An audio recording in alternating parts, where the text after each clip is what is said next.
अस्सलाम वालेकुम, मेरा नाम मोहम्मद इब्राहिम है। मैं नून टैग स्कूल में पढ़ता हूँ। मैं 4th क्लास में हूँ और मैं स्कूल में JNI की भी क्लास लेता हूँ। मैं पहले प्राइवेट स्कूल में पढ़ता था। मेरे पापा की वफ़ात जाने के बाद मैं स्कूल की फ़ीस अफोर्ड नहीं कर सकता था। इसी वजह से मैंने स्कूल बहुत महीनों तक छोड़ दिया।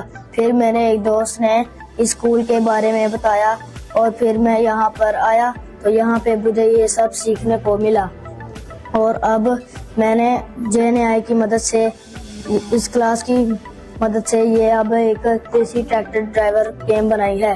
मैंने गूगल जेमिनी से उसको कहा कि मुझे एक ट्रैक्टर ड्राइवर गेम बनानी है और उसने मुझे बना के दी, लेकिन उसका ट्रैक्टर नहीं सही था।